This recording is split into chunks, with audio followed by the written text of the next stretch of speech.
Jai Shriram. Welcome to Masala Papad. ನಾನು ಅಜಿತ್ ಬೋಪ್ನಳ್ಳಿ.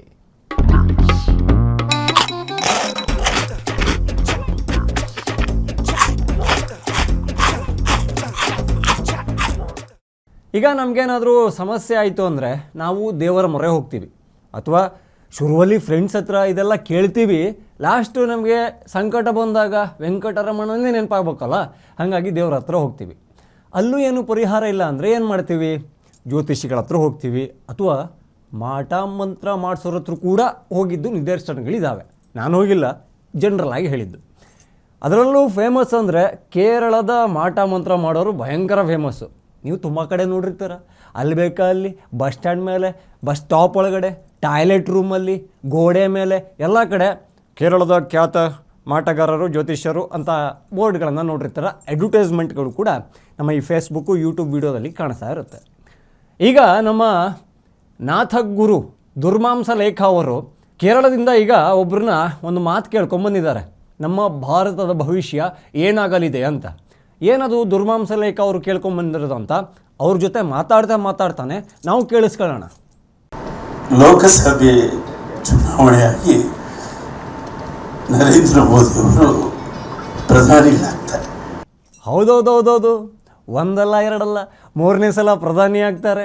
ದೇಶದ ಪರ ಇರೋ ಜನರೆಲ್ಲ ಕೇಕೆ ಹಾಕಿದರು, ಬಾಯಿ ಸಿಹಿ ಮಾಡಿಕೊಂಡ್ರು. ಆದರೆ ಮೋದಿ ಅಂದರೆ ಆಗದೇ ಇರೋರೆಲ್ಲ ಹುಚ್ಚ ಸಿನಿಮಾದಲ್ಲಿ ಕ್ಲೈಮ್ಯಾಕ್ಸಲ್ಲಿ ಕಾಣೋ ಸುದೀಪ್ ಥರ ಆಗೋದ್ರು. ಪ್ರಧಾನಿಗಳಾಗುವ ದೃಶ್ಯ ಟಿವಿಯಲ್ಲಿ ಬರುತ್ತೆ. ಟಿವಿಲಿ ಅಷ್ಟೇ ಅಲ್ಲ sir, YouTube, Facebook, Instagram, x, ಹೀಗೆ ಎಲ್ಲ ಸೋಷಿಯಲ್ ಮೀಡಿಯಾದಲ್ಲೂ ಕೂಡ ಲೈವ್ ಸ್ಟ್ರೀಮ್ ಇರುತ್ತೆ. ಬಹುಶಃ ನೀವು ಸೋಷಿಯಲ್ ಮೀಡಿಯಾಕ್ಕೆ ಡಿವೋರ್ಸ್ ಕೊಟ್ಟಿದ್ದೀರಾ ಅನಿಸುತ್ತೆ. ನಿಮ್ಮ ಬಗ್ಗೆ ಇಲ್ಲಿ ಕೊಂಡಾಡೋದನ್ನು ಕಂಡು ಕಿರುತೆರೆ ಮಾತ್ರ ಸಾಕು ಅಂತ ಸುಸ್ತಾದಂಗಿದೆ ಅಲ್ವಾ ರಕ್ತದ ಫ್ರೈ ಪ್ರಿಯರೇ? ನನಗೆ ಏನಿದು ದೇಶಕ್ಕೆ 2 ಸೀಟಲ್ಲಿ ಕೂತಿದ್ದಂಥ ಜನಸಂಘ BJP ಆಗಿ ಇಷ್ಟು ದೊಡ್ಡ ಬಹುಮತದಲ್ಲಿ ಗೆದ್ದು ಬರಬೇಕಂದ್ರೆ ಅವರು ಕನಿಷ್ಠ 89 ವರ್ಷಗಳು ಕಾದಿದ್ದಾರೆ. ಇದು ಮಾತ್ರ ನೀವು ಹೇಳಿದ್ದು, ನೀವು ಕದ್ದಿರೋದು ಅನ್ನಲಾಗೋ ಟ್ಯೂನ್ ಆಣೆ ನಿಜ ನಾಥಬ್ರಹ್ಮ ಅವರೇ. 2 ಸೀಟಿನಿಂದ ಬಂದು ಸತತವಾಗಿ 3ನೇ ಬಾರಿ ಅಧಿಕಾರ ಹಿಡಿಯೋದು ಅಂದರೆ ಕಷ್ಟ. ರಿಯಾಲಿಟಿ ಶೋದಲ್ಲಿ ಮಹಾಗುರುಗಳಾಗಿ ಆ್ಯಕ್ಟಿಂಗ್ ಮಾಡೋದಕ್ಕಿಂತ ಕಷ್ಟ. ಆದರೆ 89 ವರ್ಷ ಕಾದು ಕೂತಿದ್ರು ಅಂದ್ರಲ್ಲ, ಸುಮ್ಮನೆ ಕೂತಿರಲಿಲ್ಲ. ಬದಲಾಗಿ ಕಾಂಗ್ರೆಸ್ ಕರ್ಮಕಾಂಡವನ್ನು ಭಾರತೀಯರಿಗೆ ತಿಳಿಸಿದರು.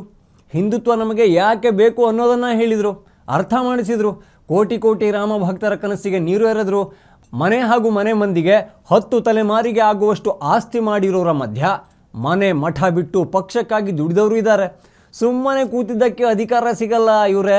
ಹಂಸಲೇಖ ಅವರೇ, ಸುಮ್ಮನೆ ಕೂತ್ರೆ ಪೈಲ್ಸ್ ಬರ್ಬೋದು, ಪವರ್ ಅಲ್ಲ. ಕಮಲದ ಗುರುತಿನ ಈ ಪ್ರಧಾನಮಂತ್ರಿ ಏನು ಮಾಡ್ಬೋದು ಅಂತ ಟಿವಿಯಲ್ಲಿ ನೋಡ್ತಾ ಇದ್ದೆ. ನೀವಷ್ಟೇ ಅಲ್ಲ, ಮೋದಿ ಅಭಿಮಾನಿಗಳು, ಬೆಂಬಲಿಗರು ಕೂಡ ಮೋದಿ ಏನು ಮಾಡ್ತಾರೆ ಹಾಗೂ ಏನು ಮಾಡಿದ್ದಾರೆ ಅನ್ನೋದನ್ನು ಟಿ ವಿಲಿ ನೋಡಿದ್ದಾರೆ. ಏನು ಮಾಡಿದ್ದಾರೆ ಅನ್ನೋದನ್ನು ನೋಡಿಯೇ ಮೋದಿಗೆ 3ನೇ ಬಾರಿಗೆ ಅಧಿಕಾರ ನಿಮಗೇ ಇರಲಿ ಬಾಸ್, ಕೈ ಪಕ್ಷದಲ್ಲಿ ಎಲ್ಲ ಕಮಂಗಿಗಳ ಥರ ಕಾಣ್ತಾವ್ರೆ ಅಂತ ಆಶೀರ್ವಾದ ಮಾಡಿದ್ರು. ನೀವು ಮುಂದುವರಿಸಿ. ಅವರು ನೇರವಾಗಿ ಬಂದರು. ನಾನು ಸ್ವಲ್ಪ ಎಮೋಷ್ನಲ್ ಆಗಿ ನೋಡ್ತಾ ಇದ್ದೆ. ಅಯ್ಯಯ್ಯೋ, ಎಮೋಷ್ನಲ್ ಆಗಲೇಬೇಕಲ್ಲ ಮಹಾಗುರುಗಳೇ, ಆಗಲೇಬೇಕು. ಮೋದಿ 3ನೇ ಬಾರಿಗೆ ಪ್ರಧಾನಿ ಆಗೋದನ್ನು ತಡೆಯೋಕೆ ನಿಮ್ಮಂಥ ಸಮಾನ ಮನಸ್ಕರ ಶ್ರಮ ಕಮ್ಮಿ ಇತ್ತ? ಮೋದಿ ತರ್ತಾ ಇರೋ CAA ದೇಶಕ್ಕೆ ಅಪಾಯಕಾರಿ ಅಂತ ಹೋದಲ್ಲಿ ಬಂದಲ್ಲಿ ಅಪಪ್ರಚಾರ ಮಾಡಿದ್ರಿ. ಮೋದಿ ನಿಷ್ಠೆಯಿಂದ ಪಾಲಿಸೋ ಸನಾತನ ಧರ್ಮದ ಮೇಲೆ ದಾಳಿ ಮಾಡಿದ್ರಿ. ಸನಾತನ ಧರ್ಮಗುರುಗಳ ಮೇಲೆ ಮಕ್ಕಳು ಕಕ್ಕ ಇರೋ ಡೈಪರ್ ಎಸೆಯೋ ಥರ ನಿಮ್ಮ ಮನಸ್ಸಲ್ಲಿರೋ ಹೊಲಸನ್ನು ಎಸೆಯೋಕೆ ನೋಡಿದ್ರಿ. ಉದಾಹರಣೆಗೆ ಪೇಜಾವರ ಶ್ರೀಗಳು ತಮ್ಮ ಇಡೀ ಬದುಕನ್ನು ಸಮಾನತೆ ಸೃಷ್ಟಿಸೋಕೆ ಹಾಗೂ ಅಸ್ಪೃಶ್ಯತೆ ತೊಡೆದು ಹಾಕೋಕೆ ತಮ್ಮ ಬದುಕನ್ನೇ ಸವಿಸಿದ ಪೇಜಾವರ ಶ್ರೀಗಳ ವಿರುದ್ಧ ದಲಿತರನ್ನು ಎತ್ಕೊಟ್ಟೋಕೆ ನೋಡಿದ್ರಿ. ಪಾಪ ಅವರು ಕೃಷ್ಣನ ಪಾದ ಸೇರಿದ ಮೇಲೆ ನಿಮ್ಮ ಮಾತು ಬಂದುಬಿಡ್ತು.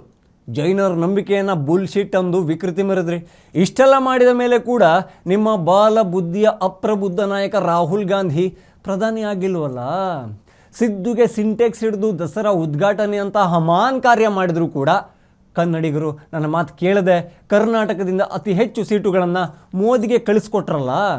ಆ ನೋವು ಚುಚ್ಚುತ್ತೆ, ಕುಯ್ಯುತ್ತೆ, ನೊಯ್ಯುತ್ತೆ. ಎಮೋಷ್ನಲ್ ಆಗಲೇಬೇಕಲ್ಲ ಮಾಂಸಲೇಖ ಅವರೇ. ಅವರು ಆ ಸಂಸತ್ ಭವನಕ್ಕೆ ಕಾಲು ಮುಟ್ಟಿ ಹೊಸ್ತಲು ಮುಟ್ಟಿ ನಮಸ್ಕಾರ ಮಾಡಿದೆ. ಸ್ವಲ್ಪ ರೋಮಾಂಚನ ಆಯಿತು. ನಾವು ಎಷ್ಟಾದ್ರೂ ಕಲಾವಿದರು, ಸಂಗೀತಗಾರ, ಅದೇ ಸಂಸತ್ ಭವನಕ್ಕೆ ನಮಸ್ಕಾರ ಮಾಡಿದ ಸಣ್ಣ ರೋಮಾಂಚನ ಆಯಿತು.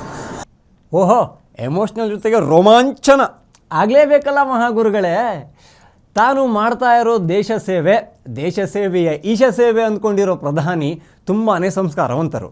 ದೇಶದಲ್ಲಿ ಮೊದಲ ಬಾರಿಗೆ ರಾಜಕಾರಣಿಯೊಬ್ಬ ಸಂಸತ್ ಮೆಟ್ಟಲಿಗೆ ನಮಸ್ಕಾರ ಮಾಡಿ ಪ್ರವೇಶ ಕೊಟ್ಟಿದ್ದು.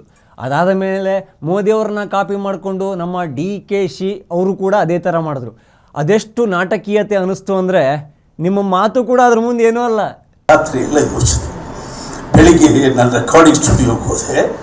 ನನ್ನ ರೆಕಾರ್ಡಿಂಗ್ ಸ್ಟುಡಿಯೋಲ್ಲಿ ಒಬ್ಬ ಸೌಂಡ್ ಇಂಜಿನಿಯರ್, ಅವನ ಹೆಸರು ವೈಶಾಖ್. ಈಸ್ ಎ ಕೇರಳದಲ್ಲಿ ಅವರಿಗೆ ಬಹಳ ಬೇಗ ಈ ರಾಜಕೀಯದ ಹುನ್ನಾರಗಳು ಬಹಳ ಬೇಗ ಗೊತ್ತಾಗುತ್ತೆ. ಏನೋ ಕೇರಳದವರಿಗೆ ರಾಜಕೀಯದವ್ರ ಬಗ್ಗೆ ಬೇಗ ಗೊತ್ತಾಗುತ್ತಾ? ಏನೋಪ್ಪ, ಇದೇ ರಾಹುಲ್ ಗಾಂಧಿ ಅಮೇಥಿಯಿಂದ ಓಡಿ ಬರೋದು ಗೊತ್ತಿತ್ತು, ಅದೇ ಕೇರಳದ ವಯನಾಡಿಗೆ. ಆದರೆ ಈ ಸಲ ವಯನಾಡಲ್ಲಿ ಎಲೆಕ್ಷನ್ ಆದಮೇಲೆ ರಾಯ್ಬರೇಲಿಗೆ ಹೋಗ್ತಾರೆ, ಅಲ್ಲಿ ನಿಲ್ತಾರೆ ಅನ್ನೋದು ಗೊತ್ತಿತ್ತಾ? ಗಂಟಾ ಗೊತ್ತಿತ್ತು. ಸ್ವತಃ ಪಿಂಕಿ ಗಂಡ ವಾದ್ರಾಗೆ ಗೊತ್ತಿರಲಿಲ್ಲ. ಇಲೆಕ್ಷನ್ಗೆ ಅತ್ತೆಮ್ಮ ನಮಗೆ ಜಾಗ ಕೊಡ್ತಾರೆ ಅಂತ ನಿಲ್ಲೋಕ್ಕೆ ಹೊಸ ಸೂಟ್ ಎಲ್ಲ ಹೊಲಿಸ್ಕೊಂಡಿದ್ದ. ಸರಿ, ನಿಮ್ಮ ಸೌಂಡ್ ಇಂಜಿನಿಯರು ಅದೇ ಕೇರಳ ಕುಟ್ಟಣ್ಣ ಏನಂದ? ನಾನು ಅವನ ಜೊತೆ ಕೂತ್ಕೊಂಡು, ಉಷಾ ನಿನ್ನೆ ನೋಡ್ದ ಪ್ರಧಾನಮಂತ್ರಿ ಸಂಸತ್ ಭವನಕ್ಕೆ ಮುಟ್ಟಿ ನಮಸ್ಕಾರ ಮಾಡಿದ. ಅವನು ತಕ್ಷಣ ಇನ್ನೊಂದು ಇಟ್ಸ್ ಎ ಡ್ರಾಮಾ ಅಂತ. ಹೋಗಿ ಕಮ್ಯುನಿಸ್ಟರು ಆಳೋ ರಾಜ್ಯದಿಂದ ವಲಸೆ ಬಂದಿರೋನ ಬಳಿ ಸನಾತನ ಧರ್ಮ ಆಚರಣೆ ಬಗ್ಗೆ ಹೇಳ್ತಿರಲ್ಲ, ಕೋಣದ ಮುಂದೆ ನಿಮ್ಗೆ ಕದ್ದಿರೋ ಹಾಡನ್ನು ಹಾಕ್ದಂಗೆ ಆಯ್ತಲ್ರಿ. ಹಿಂಗಿಂಗೆ ಅಂದಿದ್ದ ಅಥವಾ ಹಿಂಗಿಂಗೇನಾದರೂ ಮಾಡಿದ್ದ? ಡ್ರಾಮಾ ಯಾವುದು ಗೊತ್ತಾ? ಸಂಸತ್ತಿಗೆ ನಮಸ್ಕಾರ ಮಾಡಿದ ಮೋದಿಯನ್ನು ಕಂಡು ಹಂಸಲೇಖ ಅನ್ನೋ ಚೋರ ಗುರುವಿಗೆ ರೋಮಾಂಚನ ಆಗೋದಂತೆ, ಅದೇ ಗುರುವಿಗೆ ಹಿಂದೂ ಸಂತರ ಆಚರಣೆಗಳನ್ನು ಕಂಡ್ರೆ ಅಸಹ್ಯ ಅನಿಸೋದಂತೆ. ಇದು ಡ್ರಾಮಾ.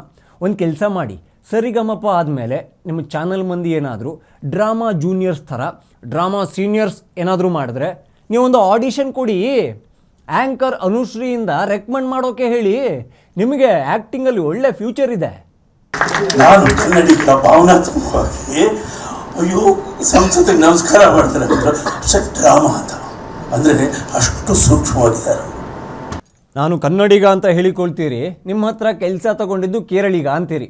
ಎಲ್ಲಿ ಖಾಸಗಿ ವಲಯದಲ್ಲೂ ಕೂಡ 100ಕ್ಕೆ 100 ಕನ್ನಡಿಗರಿಗೆ ಮೀಸಲಾತಿ ಬಗ್ಗೆ ಬೆರಳಾಕ್ಕೊಂಡು ವಾಮಿಟ್ ಮಾಡಿರೋರು ಎಲ್ಲೋಗಿದ್ದಾರೆ?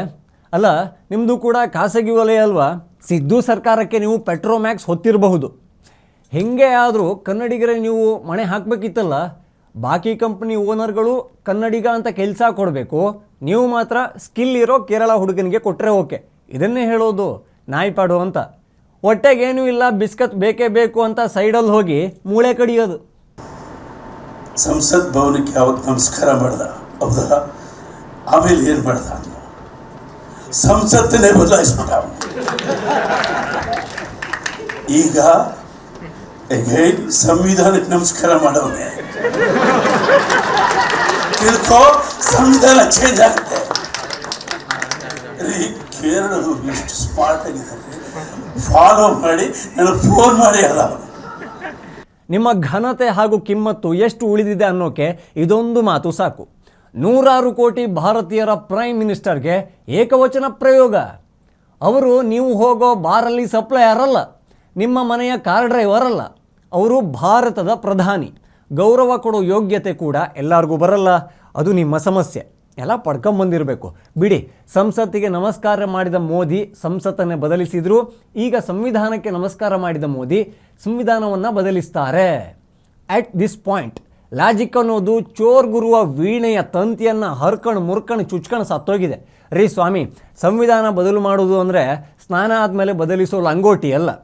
ಚೀನಾ ಟ್ಯೂನ್ ಇಷ್ಟ ಆಗಿಲ್ಲ ಅಂತ ಡೈರೆಕ್ಟ್ರ್ ಹೇಳಿದಾಗ ಕೊರಿಯಾದಿಂದ ಕದ್ದು ತಂದು ಆ ಬದಲು ಮಾಡೋ ಟ್ಯೂನ್ ಅಲ್ಲ. ಸ್ವತಃ ಮೋದಿಯೇ ಅವರು ಬಹಿರಂಗ ಭಾಷಣಕ್ಕೆ ಬಂದ ಲಕ್ಷಾಂತರ ಜನರ ಮುಂದೆ ಹೇಳಿದ್ದಾರೆ. ಸ್ವತಃ ಬಾಬಾ ಸಾಹೇಬ್ ಅಂಬೇಡ್ಕರ್ ಅವರೇ ಮತ್ತೆ ಹುಟ್ಟಿ ಬಂದರೂ ಕೂಡ ಭಾರತದ ಸಂವಿಧಾನವನ್ನು ಬದಲಿಸೋಕೆ ಆಗೋದಿಲ್ಲ ಅನ್ನೋದು. ये मोदी है जिसने देश में पहली बार संविधान दिवस मनाना शुरू किया। ये कांग्रेस वालों ने संविधान दिवस मनाने का विरोध किया था। पार्लियामेंट में भाषण है उनका। क्या बाबा साहब का ये अपमान है कि नहीं है? संविधान का अपमान है कि नहीं है? आप मान के चलिए और मोदी के शब्द लिख के रखिए। बाबा साहब आंबेडकर खुद आ जाए तो भी संविधान खत्म नहीं कर सकते हैं। ಸಂವಿಧಾನ ದಿನವನ್ನು ಆಚರಿಸೋಕೆ ಶುರು ಮಾಡಿದ್ದು ಮೋದಿ, ವಿರೋಧ ಮಾಡಿದ್ದು ಕಾಂಗ್ರೆಸ್. ಇದನ್ನೇ ಮಹಾಗುರುಗಳು ಹೇಳೋದನ್ನು ಮರೀತಾರೆ. ಹೊಸ ಬಿಲ್ಡಿಂಗ್ ಕಟ್ಟಿಸೋದಕ್ಕೂ ಸಂವಿಧಾನ ಬದಲು ಮಾಡೋದಕ್ಕೂ ಏನಾದರೂ ಲಿಂಕ್ ಇದೆಯಾ? ಸೇಮ್ ಹಂಸಲೇಖ ಅವರ ಮಿದುಳು ಹಾಗೂ ನಾಲಿಗೆಗೆ ಆಗಿರೋ ಕ್ರಾಸ್ ಕನೆಕ್ಷನ್ ಥರ. ಸಂವಿಧಾನ ಬದಲಾವಣೆ ಅಂಬೇಡ್ಕರ್ ಅವರು ಮತ್ತೆ ಬಂದರೂ ಕೂಡ ಆಗೋದಿಲ್ಲ. ಬಟ್ ತಿದ್ದುಪಡಿಗಳು ಖಂಡಿತ ಆಗ್ತವೆ. ಅತಿ ಹೆಚ್ಚು ತಿದ್ದುಪಡಿಯನ್ನು ಮಾಡಿದ್ದೇ ಕಾಂಗ್ರೆಸ್ ಪಕ್ಷ. ಅಂಬೇಡ್ಕರ್ ವಿರಚಿತ ಸಂವಿಧಾನದಲ್ಲಿ ಜಾತ್ಯತೀತ ಅನ್ನೋ ಶಬ್ದ ಎಲ್ಲಿತ್ರಿ ಹೇಳ್ರಿ ವಿವಾದ ಬ್ರಹ್ಮ ಅವರೇ? ಯಾರೀ ಸೇರಿಸಿದ್ದು? ಸೆಕ್ಯುಲರ್ ಅನ್ನೋ ಶಬ್ದವನ್ನು ಸೇರಿಸಿದ ಕಾಂಗ್ರೆಸ್ಸಿನ ಅನ್ಪಾರ್ಡ್ ಲೀಡರ್ ರಾಹುಲ್ ಗಾಂಧಿ ಇಡೀ ದಿನ ಜಾತಿ ಜಾತಿ ಅಂತ ಮಾತಾಡ್ತಾರೆ. ಒಂದು ಕೆಲಸ ಮಾಡಿ, ಡ್ರಾಮಾ ಸೀನಿಯರ್ಸ್ಗೆ ಅವರಿಗೂ ಒಂದು ಚಾನ್ಸ್ ಕೇಳಿ ಆಯಿತಾ? ಬಟ್ ನಿಮಗೆ ಟಫ್ ಕಾಂಪಿಟೇಟರ್ ಅವರು. ಅಂದಹಾಗೆ ಸಂವಿಧಾನ ತಿದ್ದುಪಡಿ ಪ್ರತಿ ಹಂತದಲ್ಲೂ ಆಗಿದೆ. ಬದಲಾವಣೆ ಹಾಗೂ ತಿದ್ದುಪಡಿ ಮಧ್ಯ ಇರೋ ವ್ಯತ್ಯಾಸ ಏನು ಗೊತ್ತಾ? ಈಗ ನೀವು ಒಂದು ರಿಯಾಲಿಟಿ ಶೋದಲ್ಲಿ ಜಡ್ಜ್ ಆಗಿರ್ತೀರ. ಹೆವಿ ಕ್ವಾಟ್ಲೆ, ಹೆವಿ ಕಿರಿಕಿರಿ, ಅದನ್ನೆಲ್ಲ ನೋಡೋ ವೀಕ್ಷಕ ಪ್ರಭುಗಳಿಗೆ ಸಹಿಸೋಕ್ಕಾಗದೆ ಕಂಪ್ಲೇಂಟ್ ಮಾಡ್ತಾರೆ. ಯಾರಿಗೆ? ಟಿ ವಿ ಚಾನಲ್ ಓನರ್ಗೆ. ಆ ಹಂಸಲೇಖದ್ದು ಓವರ್ ಆ್ಯಕ್ಟಿಂಗು ನಮಗೆ ಇಷ್ಟ ಆಗ್ತಾ ಇಲ್ಲ, ನಮಗೆ ಅವರಲ್ಲಿ ಸಹಿಸ್ಕೊಳ್ಳೋಷ್ಟು ಸಹಿಷ್ಣುತೆ ಇಲ್ಲವೇ ಇಲ್ಲ, ಬೇಕಾಗ್ತಿದೆ ಸರ್. ಆತ ಏನಾದರೂ ಮುಂದಿನ ಸಂಚಿಕೆಯಲ್ಲಿ ಮಹಾಗುರು ಅಂದ್ಕೊಂಡು ದೊಡ್ಡ ಚೇರಲ್ಲಿ ಬಂದು ಕೂತ್ರೆ ನಾವು ಬಿಡಿ ನಮ್ಮನೆ ನಾಯಿ ಕೂಡ ನಿಮ್ಮ ಚಾನಲ್ ನೋಡಲ್ಲ ಅಂತ ಜನಾಕ್ರೋಶವನ್ನು ಹೊರಗಾಕ್ತಾರೆ. ಆಗ ವಾಹಿನಿ ಮಾಲೀಕರು ಬರ್ತಾರೆ, ನಿಮ್ಮನ್ನು ಸೀಟಿಂದ ಎದ್ದೇಳ್ರಿ ಅಂತ ಹೇಳ್ತಾರೆ. ಹಿಂದೆ ನೋಡದೆ ತಿರುಗಿ ಹೋಗ್ತಾ ಇಲ್ಲಿಂದ ಜಾಗ ಖಾಲಿ ಮಾಡಿ ಅಂತ ಸ್ಟುಡಿಯೋದಿಂದ ಒದ್ದು ಹೊರಗೆ ಹಾಕ್ತಾರೆ. ನಿಮ್ಮ ಜಾಗಕ್ಕೆ ಬೇರೆಯ ಸಂಗೀತ ತಜ್ಞ ಬಂದು ಕೂತ್ರೆ ಅದು ಬದಲಾವಣೆ. ತಿದ್ದುಪಡಿ ಅಂದರೆ ಏನು? ಚಾನಲ್ ಮಾಲೀಕ ಬರ್ತಾರೆ, ಕೇಳಿಸ್ಕೊಳ್ರಿ ಮಿಸ್ಟರ್ ಹಂಸಲೇಖ ಅವರೇ, ನಿಮ್ಮ ಸಸ್ತಾ ನಟನೆಗಳು, ನಾಟಕಗಳು, ಡ್ರಾಮಾಗಳು ಇಲ್ಲಿ ವರ್ಕ್ ಆಗ್ತಾ ಇಲ್ಲ. ಜನ ಬ್ರಷ್ ಮಾಡೋಕ್ಕಿಂತ ಮೊದಲೇ ಉಗಿತಾ ಇದ್ದಾರೆ, ಕೆಟ್ಟ ವಾಸನೆ. ನೀವು ನಿಮ್ಮ ಬಿಹೇವಿಯರನ್ನು ಬದಲು ಮಾಡಿಕೊಳ್ಳಿ, ನಿಮಗೂ ಸೇಫು, ನಿಮ್ಮ ಮಹಾಗುರು ಬಿರುದಿಗೂ ಸೇಫು. ಇಲ್ಲ ಅಂದರೆ ನೀವು ಹೋಗಬಹುದು ಆ ಕೇರಳ ಹುಡುಗನ ಜೊತೆಗೆ ರಾಜಕೀಯ ಚರ್ಚೆ ಮಾಡಿಕೊಂಡು ಆರಾಮಾಗಿರ್ಬೋದು ಅಂತಾರೆ.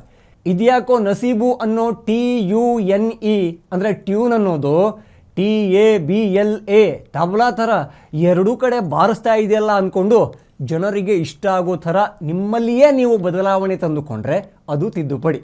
ಬದಲಾವಣೆ, ತಿದ್ದುಪಡಿ ವ್ಯತ್ಯಾಸ ಗೊತ್ತಾಗಿರ್ಬೇಕಲ್ಲ. ಇದನ್ನು ರಾಜೀವ್ ಗಾಂಧಿಯೇ ಹೇಳಿದರು.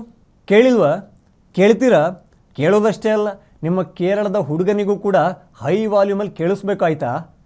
अगर कानून बदलने की ज़रूरत होगी, अगर संविधान को अमेंड करने की ज़रूरत होगी तो हम ज़रूर करेंगे, इसमें कोई कमी नहीं छोड़ेंगे. हम देखेंगे कि जनता के हाथ में पूरी ताकत आए. CAA ವಿರುದ್ಧ ಇಲ್ಲೇ ಸಲ್ಲದನ್ನು ನೀವು ಮಾತಾಡಿದಾಗ ಜನ ಅಷ್ಟೊಂದು ತಲೆ ಕೆಡಿಸ್ಕೊಳ್ಳಿಲ್ಲ. ಪೇಜಾವರ ಶ್ರೀಗಳ ವಿರುದ್ಧ ಅವರ ಆಹಾರದ ಬಗ್ಗೆ ವಿಷವನ್ನು ಕಕ್ಕಿದಾಗ ಸ್ವತಃ ನಿಮ್ಮ ಹೆಂಡತಿಯ ಪ್ರತಿಭಟನೆ ಮಾಡಿದರು. ಕಾಟಾಚಾರಕ್ಕೋ ಶಾನೆ ಬೇಜಾರಾದಂಗೆ ಒಂದು ಸ್ವಾರಿ ಕೇಳಿದ್ರಿ. ಯಾರ ತಂಟೆಗೂ ಹೋಗದ ಜೈನರ ಬಗ್ಗೆ ಕನಿಷ್ಠವಾಗಿ ಮಾತನಾಡಿದ್ರಿ. ಈಗ ಸಂವಿಧಾನ ಬದಲಾಯಿಸೋದೇ ಮುಂದಿನ ಭವಿಷ್ಯ ಅಂದ್ರಲ್ಲ. Seriously sir, are you out of your mind? ಸಂವಿಧಾನವನ್ನು ಬೇಕಾಬಿಟ್ಟಿ ಬಳಸಿಕೊಂಡು ಸ್ವತಃ ಅಂಬೇಡ್ಕರ್ ಅವರನ್ನೇ ಇಲೆಕ್ಷನ್ನಲ್ಲಿ ಸೋಲಿಸಿದ ಭಾರತ ರತ್ನ ತಡೆಯೋಕೆ ಶಕ್ತಿ ಮೀರಿ ಪ್ರಯತ್ನಪಟ್ಟ ಕಾಂಗ್ರೆಸ್ ಏನಾದರೂ ಅಧಿಕಾರದಲ್ಲಿ ಇದ್ದಿದ್ರೆ ನೀವು ಹೇಳಿದ ಮಾತನ್ನು ನಾನು ಒಪ್ತಾ ಇದ್ದೆ, ನಮ್ಮನೆ ನಾಯಿ ಕೂಡ ಒಪ್ತಾ ಇತ್ತು. ಬಟ್ ಅಲ್ಲಿರೋದು ಮೋದಿ ಸರ್. ಮೊದಲ ಅವಧಿಯಲ್ಲೇ ಭರ್ಜರಿ ಬಹುಮತ ಇತ್ತು ಅವರಿಗೆ. ಸಂವಿಧಾನ ಬಗ್ಗೆ ಅವರಿಗೆ ಆವಾಗ ಸಮಸ್ಯೆ ಇರಲಿಲ್ಲ. ಎರಡನೇ ಅವಧಿಯಲ್ಲಿ ಜನ ಇನ್ನೂ ಹೆಚ್ಚಿನ ಸೀಟುಗಳನ್ನು ಕೊಟ್ಟರು. ಭಾರತೀಯರು ಆಶೀರ್ವಾದ ಮಾಡಿದ್ರು. ಆಗಲೂ ಕೂಡ ಸಂವಿಧಾನದ ಬಗ್ಗೆ ಸಮಸ್ಯೆ ಇರಲಿಲ್ಲ. ಈಗ ಇರೋದು ಮೈತ್ರಿ ಸರ್ಕಾರ. ಆಗಲೇ ಮಾಡಿಲ್ಲ ಅಂದರೆ ಈಗ ಮಾಡ್ತಾರ? ಒಂದು ಕೆಲಸ ಮಾಡಿ, ನಿಮ್ಮ ಎಮೋಷನ್ಸ್ಗಳನ್ನು ಹಾಗೆ ಇಟ್ಕೊಳ್ಳಿ. ಮೋದಿ ಎಷ್ಟೇ ಬೆಣ್ಣೆ ಸವರಿದ್ರೂ ಇದೇ ಭವಿಷ್ಯ ಅಂದ್ಬಿಟ್ರಲ್ಲ. ಮೋದಿ ಈಗ ಬೆಣ್ಣೆ ಸವರ್ತಾ ಇರೋದು ನಿಜ. ಯಾರಿಗೆ? ಜನಕ್ಕಲ್ಲ, ಬಟ್ ದೊಣ್ಣೆಗೆ. ಈ ಟರ್ಮಲ್ಲಿ ಅನೇಕ ದೊಡ್ಡ ದೊಡ್ಡ ನಿರ್ಧಾರಗಳು ಬರೋದಿದೆ ಅನ್ನೋದನ್ನು ಅವರೇ ಖುದ್ದು ಹೇಳಿದ್ದಾರೆ. ಹೇಳಿದ್ದನ್ನು ಇಲ್ಲಿ ತನಕ ಅವರು ಸಾಧಿಸಿದ್ದನ್ನು ನಾವು ಕಂಡಿದ್ದೀವಿ, ನೀವು ಕಂಡಿದ್ದೀರಾ. ಅದೇ ಎಮೋಷ್ನಲ್ ಆದ್ರಲ್ಲ. ಆ ಬೆಣ್ಣೆ ಸವರಿದ ದೊಣ್ಣೆಯಿಂದ ಅಪಾಯ ಇರೋದು ದೇಶದ ವಿರುದ್ಧ ಇರೋರಿಗೆ ಅನ್ನೋದು ನೆನಪಿರಲಿ. ದೇಶದ ಹೊರಗೆ ಇರೋ ಉಗ್ರವಾದಿಗಳಿಗೂ ದೇಶದ ಒಳಗೆ ಇರೋ ಆತಂಕವಾದಿಗಳಿಗೂ ಕೂರೋಕೆ ಕೂಡ ಕಷ್ಟ ಆಗಬಹುದು. ಅದೇ ಬೆಣ್ಣೆ ಸವರಿದ ದೊಣ್ಣೆಯಿಂದ. TV ವಿಕ್ರಮದ ಎಲ್ಲ ವಿಡಿಯೋಗಳಿಗಾಗಿ ನಮ್ಮ ಚಾನಲ್ನ ಫಾಲೋ ಮಾಡಿ, ಸಬ್ಸ್ಕ್ರೈಬ್ ಮಾಡಿ. ನಿಮ್ಮ ಬೆಂಬಲ ಪ್ರೋತ್ಸಾಹ ಯಾವಾಗಲೂ ಹೀಗೇ ಇರಲಿ. ಜೈ ಶ್ರೀರಾಮ್. TV ವಿಕ್ರಮ, ದೇಶ ನಿಮ್ಮ ಕೈಯಲ್ಲಿ. ಈ ಕಾರ್ಯಕ್ರಮ ನಿಮಗೆ ಇಷ್ಟ ಆಗಿದ್ದಲ್ಲಿ ಲೈಕ್, ಶೇರ್ ಹಾಗೂ ಕಮೆಂಟ್ ಮಾಡಿ. TV ವಿಕ್ರಮದ ಕಾರ್ಯಕ್ರಮಗಳನ್ನು ನಿರಂತರವಾಗಿ ವೀಕ್ಷಿಸಲು ಸಬ್ಸ್ಕ್ರೈಬ್ ಮಾಡಿ, ಬೆಲ್ ಐಕನ್ ಒತ್ತಿ.